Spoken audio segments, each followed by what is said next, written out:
Halo sobat semua, jumpa lagi dengan Denbagose Channel.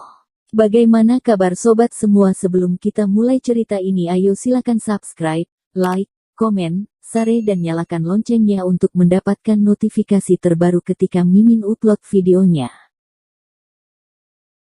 Bab 1143, keuntungan besar Jessie Chen mengangguk dengan bingung. Kalau begitu tanda tangan saja kontraknya. Kontrak telah diambil, dan Jessie Chen membayar uang muka sebesar 100.000.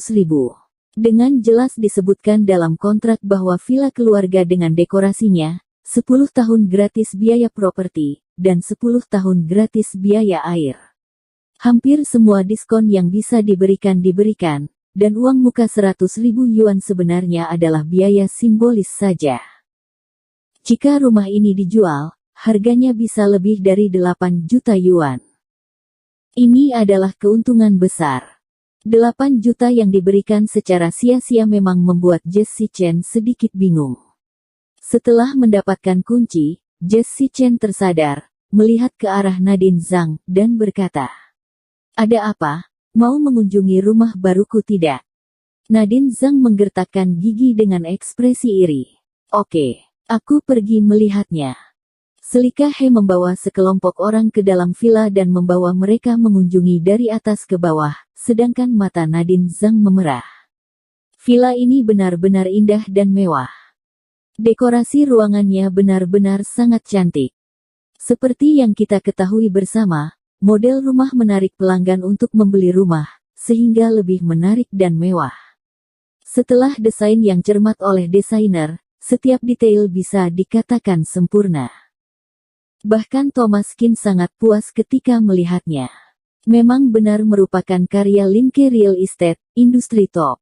Zhang Xin sangat cemburu sehingga setelah dia keluar dia tiba-tiba berkata, "Aku mau satu juga, dengan harga yang sama seperti dia." Nadine Zhang berbicara kepada Selika He, tapi sayang sekali Selika He mengabaikannya, malah mengajak Thomas Kin dan Jessie Chen untuk duduk di rest area. Orang yang datang untuk melayani Nadine Zhang adalah konsultan properti baru. "Halo Nona, apa ada yang bisa dibantu?" Bercanda kali, Selika He, CEO He adalah orang seperti apa? Bagaimana mungkin dia menjadi salesmu? Nadine Zhang mengerutkan kening, juga tahu bahwa tidak mungkin bagi Selika He untuk melayaninya. Dia menunjuk villa tadi dan berkata, "Aku juga ingin satu villa seperti ini." Konsultan properti tersenyum. "Boleh Nona, tadi Nona sudah mengunjungi villa kami, pasti benar-benar memuaskan. Harga villa ini adalah 8,88 juta yuan. Nona ingin membayar cash atau pinjaman?" Setelah mendengar harga ini, Nadine Zhang mengerutkan kening. "Atas dasar apa? Kenapa 8,88 juta? Yang tadi kalian katakan padaku bukan harga ini. Bukankah katamu 300.000 yuan? Konsultan real estate tersenyum tipis. "Nona bercanda ya. Jangankan 300.000 untuk satu villa, bahkan garasi pun tidak bisa dibeli, tapi wanita itu baru saja membelinya." Konsultan itu tetap tersenyum sopan. Itu harga internal yang diberikan oleh CEO He. Jika Nona memiliki hubungan yang baik dengan CEO He, Nona juga dapat meminta harga internal seperti itu. Sebenarnya, di dalam hati konsultan itu merendahkan Nadine Zhang. "Kamu membandingkan diri dengannya. Kamu pikir kamu siapa? Apa hubungan antara Tuan Qin dan CEO He? Apakah kamu berhak untuk cemburu?" Hanya saja konsultan pembelian rumah ini sopan, dia tidak bisa bereaksi terlalu jauh. Tidak peduli apa yang dikatakan orang lain, dia tetap sopan dan tersenyum. Nadine Zhang menggertakkan giginya dan sudah sedikit marah. "Tidak, aku tidak peduli. Aku tadi melihatnya membelinya dengan harga 300.000 yuan. Kalau kalian tidak menjualnya dengan harga ini kepadaku, aku akan melaporkan kalian. Kubilang kalian menghancurkan harga pasar. Cepat, biar aku tanda tangan kontraknya." Nadine Zhang tampak garang dan bersiap bersikap seenaknya di sini. Konsultan properti segera mengangkat interkom dan berkata, Satpam, datang beberapa satpam, ada orang yang ribut di sini. Begitu suara itu terdengar, keempat satpam itu bergegas datang, berdiri di depan Nadine Zhang, dan berkata dengan dingin. Nona, silakan keluar.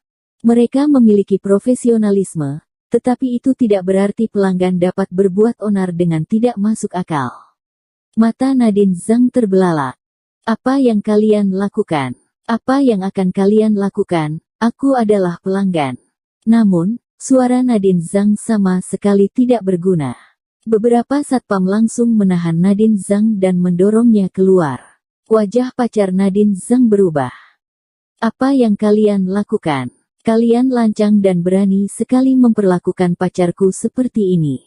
Kalian. Namun, sebelum pria itu selesai berbicara, satpam ianya menahannya dan melempar mereka keluar bersama. Setelah sampai di pintu, Nadine Zhang dan pacarnya sangat malu, dikerumuni oleh sekelompok besar orang. Dan juga ada banyak orang yang merekam video. Ini adalah pertama kalinya mereka melihat seseorang dikeluarkan dari Linke Real Estate. Linke Real Estate ini terkenal dengan pelayanannya. Tidak peduli orang seperti apa, akan selalu mendapatkan pelayanan yang terbaik. Seperti Nadine Zhang dan pacarnya, mereka diusir oleh satpam. Benar-benar tidak tahu hal bodoh apa yang mereka lakukan. Nadine Zhang menggertakkan gigi dan merasa sangat tidak sudi. Sayang, aku tidak pernah semalu ini seumur hidupku. Kamu harus membantuku membalaskan dendam. Pria itu mengangguk, jangan khawatir. Aku juga tidak pernah semalu ini. Ayahku adalah wakil direktur perusahaan Suan. Bocah itu benar-benar tidak ingin hidup lagi, berani bersikap angkuh seperti ini padaku. Setelah bicara, pria itu mengeluarkan ponselnya dan menelepon seseorang. Halo, ayah, aku sudah ditindas oleh orang. Apakah kamu bisa mengutus beberapa satpam dari perusahaan Suan ke sini dan membiarkanku membalas dendam? Iya, aku ada di depan pintu Linke Real Estate. Ayah, jangan khawatir, orang yang ingin aku hadapi bukan dari Linke Real Estate, tapi teman Zhang Xin. Iya, jangan khawatir, aku tidak akan membuat masalah. Pacar Zhang Xin adalah Michael He, yang saat ini tidak memiliki pekerjaan dan termasuk bergantung pada orang tua. Namun, ayah Michael He, Yongki He, bekerja dengan baik. Sebelumnya wakil direktur perusahaan Suan telah dipecat. Yongki He kebetulan naik jabatan dan sekarang menjadi wakil direktur dengan gaji tahunan 1 juta yuan. Di bulan pertama menjadi wakil direktur, gaji tahunannya sudah 1 juta. Mereka yang berkualifikasi bahkan berpenghasilan lebih tinggi, seperti Julia Wang dan yang lain yang sudah bekerja lebih lama, sudah memiliki saham di perusahaan. Setiap akhir tahun, dividen saham perusahaan adalah yang terbesar, dan gaji tahunan 1 juta sebenarnya tidak begitu luar biasa. Yongki He baru saja mencapai puncak hidupnya, dan sikapnya agak angkuh. Jadi ketika dia mendengar permintaan putranya, dia juga tidak merasa kelewatan. Bagaimanapun, dia juga anak seorang eksekutif senior dari perusahaan X Yuan, sudah termasuk generasi kedua yang kaya. Namun, bisa-bisanya masih diintimidasi oleh teman sekelasnya. Bukankah ini tidak masuk akal? Yongki He duduk di kantor, mengambil telepon kantor, dan memutar nomor ruang satpam. Apa ini Dedi? Datang sebentar ke kantorku. Kurang dari 2 menit setelah menutup telepon, seorang pria yang sangat energi berdiri di kantor Yongki He yang mengenakan seragam keamanan. Bagus, Dedi sangat energik. Memang pantas menjadi kapten keamanan, L. Dedi tersenyum, terima kasih atas pujian Tuan He. Yongki He pertama-tama memuji beberapa kata dulu lalu berkata, Dedi, ada sesuatu yang ingin ku minta bantuan. Apakah kamu bersedia? Dedi mendengarkan perkataan pimpinan, bagaimana mungkin tidak bersedia? Ini adalah kesempatan yang diberikan oleh pimpinan, jadi dia menjawab dengan cepat. Bersedia, tentu saja bersedia. Apapun permintaan bos, silakan katakan saja. Yongki He berkata, sepertinya anakku memiliki sedikit konflik dengan orang di luar, bagaimana kalau kamu membawa beberapa orang ke sana? Ketika Yong Ki-hye mengatakan ini, Dedi segera mengerti bahwa putra pemimpin sudah bermasalah di luar. Berkelahi dengan orang, hanya masalah sepele, tentu saja bukanlah apa-apa. Dia adalah kapten keamanan, memang inilah pekerjaan yang dia lakukan. Jadi ketika Yong Ki-hye selesai bicara, Dedi segera menepuk dadanya dan menyetujui, tenang saja bos, masalah ini serahkan saja padaku. Aku akan membawa beberapa orang ke sana. Oke, Dedi, aku tenang kalau kamu yang melakukannya.